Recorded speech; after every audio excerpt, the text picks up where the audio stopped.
आज के इस नए विश्लेषण में सीधे मुद्दे पर आते हैं।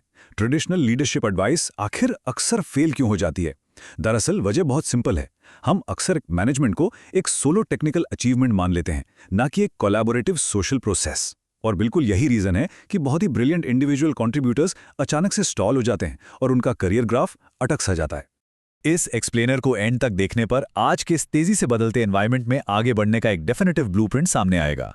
हम उस जरूरी mindset shifts, active listening techniques और मॉडर्न एग्जीक्यूटिव हैबिट्स डिकोड करेंगे जो सच में फ्यूचर रेडी लीडर्स बनाती हैं। क्योंकि एक बात तो तय है, लीडरशिप पैदा होते ही नहीं मिलती, इसे मेहनत और लगन से बिल्ड करना पड़ता है। आइए आगे बढ़ने के इस पूरे प्रोसेस को एक क्लियर रोड मैप के जरिए समझते हैं।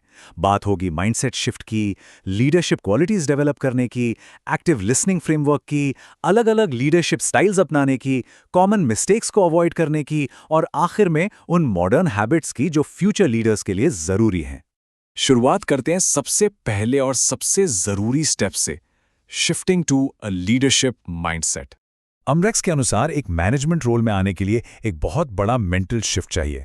एक इंडिविजुअल कंट्रीब्यूटर हमेशा मी पर फोकस करता है, अपने टास्क्स, इमीडिएट एग्जीक्यूशन और बस एग्जीक्यूशन पर। लेकिन एक मैनेजर का फोकस पूरी तरह से वी पर शिफ्ट हो जाता है। ट्रू सक्सेस का अब सीधा सा मतलब है पर्सनल कंट्रोल छोड़ना, काम को इफेक्टिवली डेलीगेट करना और उस इमीडिएट ग्रेटिफिकेशन की जगह लॉन्ग टर्म स्ट्रेटेजिक कोचिंग को चुनना। अगर सब कुछ खुद ही करने की आदत नहीं बदली तो आगे ग्रो करना लगभग नामुमकिन है। अब जब माइंडसेट सेट हो चुका है तो अगला कदम है इन चीजों को हकीकत में उतारना, यानी developing essential leadership qualities. Centre for creative leadership की डीप रिसर्च एक बात बहुत क्लियरली प्रूव करती है, अच्छे लीडर्स पैदा नहीं होते, एक्सपीरियंस से बनते हैं। और इनमें कुछ कोर ट्रेड्स होते हैं जो बिल्कुल पैरामाउंट है। यहाँ लर्निंग एजिलिटी पर खास ध्यान देने की जरूरत है। इसका मतलब ये जानना है कि आखिर क्या करना है जब एक्चुअली पता ही ना हो कि आगे क्या होने वाला है।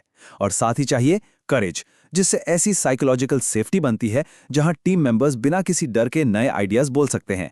इन सभी कोर ट्रेड्स के बीच एक ऐसी कम्युनिकेशन स्किल है जो बाकी सबसे ऊपर स्टैंड आउट करती है, द एक्टिव लिसनिंग फ्रेमवर्क। ये ट्रस्ट बिल्ड करने का अल्टीमेट टूल है। ये 6 स्पेसिफिक टेक्निक्स किसी भी आम सी कॉन्वर्सेशन को एक पावरफुल कोचिंग अपॉर्चुनिटी में बदल सकती हैं। पहले पूरा ध्यान देना और किसी भी इमीडिएट क्रिटिसिज्म या जजमेंट को होल्ड करके रखना। फिर बातों पर रिफ्लेक्ट करना, क्लैरिफाइंग क्वेश्चंस पूछना, समराइज करना और आखिर में शेयर करना। इस पूरी टेक्निक का मेन गोल सामने वाले को हकीकत में सुनना और समझना है। और यहां पर एक बहुत बड़ा गेम चेंजर है। डेटा हमें बताता है कि जब लीडर्स सिर्फ सुनते ही नहीं बल्कि उस फीडबैक पर कोई टैंजिबल एक्शन भी लेते हैं तो उनकी बात सुनी जाने का एम्प्लॉय परसेप्शन पूरे दुगना यानी 2x बढ़ जाता है। सिर्फ अच्छा लिसनर होना काफी नहीं है, एक्शन लेना ही इस फ्रेमवर्क को सच में कंप्लीट करता है। अब अप्रोच और एग्जीक्यूशन की बात आती है, नेविगेटिंग डिफरेंट लीडरशिप स्टाइल्स। देखिए, लीड करने का कोई एक सिंगल रिजिड तरीका तो होता नहीं है। यही वजह है कि सिचुएशनल लीडरशिप इतनी इफेक्टिव मानी जाती है। ये एक ऐसा फ्लेक्सिबल अप्रोच है जो किसी लीडर को सीमलेसली डायरेक्टिंग, कोचिंग और सपोर्टिंग के बीच शिफ्ट करने की आज़ादी देता है। ये इस बात पर डिपेंड करता है कि उस वक्त टीम या किसी मेंबर की उस स्पेसिफिक टास्क के लिए कॉम्पिटेंस और कमिटमेंट कितनी है। इसके बिल्कुल ऑपोजिट होती है पेस सेटिंग लीडरशिप। इसमें leaders naturally high performance standard set करते हैं, खुद एग्जाम्पल बनते हैं और एक्सीलेंस डिमांड करते हैं। अब वैसे तो ये फास्ट पेस्ड एनवायरनमेंट्स में जरूर काम करता है, लेकिन इसका एक बड़ा डाउनसाइड भी है। अगर इसे ठीक से बैलेंस ना किया जाए तो कॉन्स्टेंटली हाई प्रेशर की वजह से पूरी टीम बहुत जल्दी बर्नआउट का शिकार हो सकती है। इसलिए अप्रोचेस के बीच बैलेंस बनाए रखते हुए आगे इस बात पर ध्यान देना जरूरी है, avoiding common leadership mistakes. Dominic Monkhouse ने इस कॉन्सेप्ट पर एक बहुत गहरी बात कही है, a leader's job is to make themselves redundant. जब भी लोग नए डिपार्टमेंट्स या बड़ी टीम्स संभालते हैं तो एक बहुत कॉमन ट्रैप में फंस जाते हैं। वो सॉफ्ट स्किल्स की जगह पर्सनल टेक्निकल स्किल्स पर जोर देने लगते हैं। अगर टीम को कंटिन्यूसली माइक्रो मैनेज किया जाएगा तो उन्हें खुद से कुछ नया सीखने का मौका ही नहीं मिलेगा। जब इन पुरानी गलतियों को पीछे छोड़ दिया जाता है तब रनवे क्लियर होता है। अब वक्त आता है आगे देखने का, modern habits for future leaders. अगर 2026 के लैंडस्केप की बात की जाए तो टेक फ्लुएंसी अब कोई ऑप्शन नहीं बल्कि स्ट्रिक्टली नॉन नेगोशिएबल हो चुकी है। आज के मॉडर्न एग्जीक्यूटिव्स को डेटा एनालिटिक्स और एआई टूल्स का इस्तेमाल करना ही पड़ेगा।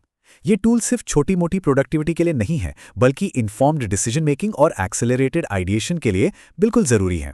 इन्हीं से एक डिजिटली लिटरेट और forward thinking coaching culture develop होता है। बिजनेस एक्यूमेन इंस्टीट्यूट का ये पॉइंट ऑफ व्यू समझाता है कि एक रिएक्टिव प्रॉब्लम सॉल्वर से हटकर प्रोएक्टिव स्ट्रैटेजिक थिंकर बनने के लिए क्या चाहिए। बेहतर सवाल पूछना, पैटर्न्स को रिकॉग्नाइज करना और एक रिलेंटलेस लर्निंग माइंडसेट हमेशा मेंटेन करके रखना। स्ट्रैटेजिक थिंकर्स छोटी परेशानियों में नहीं उलझते, वो हमेशा बिगर पिक्चर देखते हैं। इस पूरे विश्लेषण को एंड करते वक्त ये प्रोवोकेटिव सवाल नेचुरली सामने आता है। क्या ये मॉडर्न हैबिट्स आज ही उन लीडर्स को शेप कर रही हैं जो फ्यूचर को लीड करेंगे? लीडरशिप कभी ना खत्म होने वाली एक कॉन्टिन्यूस जर्नी है, और एक बेहतर लीडर बनने के लिए अपनी खुद की लर्निंग और स्ट्रैटेजिक एजिलिटी को कॉन्स्टेंटली इवैल्यूएट करते रहना सबसे ज्यादा मायने रखता है।